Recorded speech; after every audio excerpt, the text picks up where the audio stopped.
Sa inyo pong palagay din, kung sakali ho ba, pwede bang merong person na may personalidad na pwedeng dumulog sa Committee on Ethics in the Senate o anumang committee dyan para imbestigahan yon at papanagutin kung sino man dapat managot kasi nga hinayaan nila na ganun-ganun na lang na makaalis at ngayon hindi alam kung nasan na yung senador na may ICC warrant?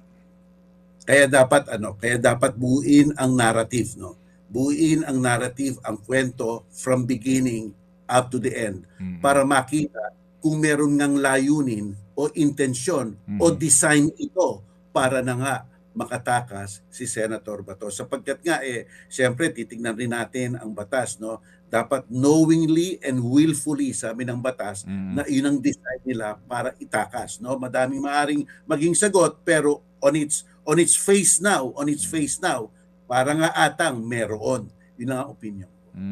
At ang obstruction of justice, pwedeng ihain ng kahit sino mang tao na merong personal knowledge ito. Hindi ito yung narrowed crime na meron lang ilang mga taong pwedeng mag-file. Kahit sino pwedeng mag-file. This is exactly a public crime.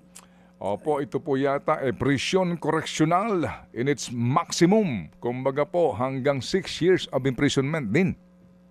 Oo, 4 years to 6 years. Yan ang hatol diyan. Kaya napaka-importante ng magiging hatol ng Korte Suprema dito. Kasi kung sabihin ng Korte Suprema, warrant of arrest yan, valid yan, nako, ibig sabihin, nag-evade sila sa isang legal na proseso. Diba? So, matindi itong decision ng Korte Suprema to.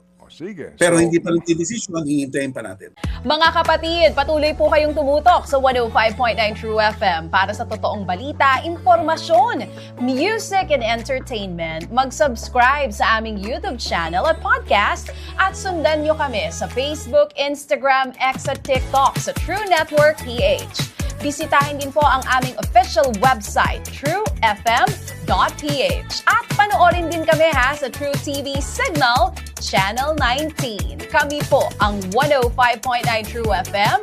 Laging true sa'yo, kapatid.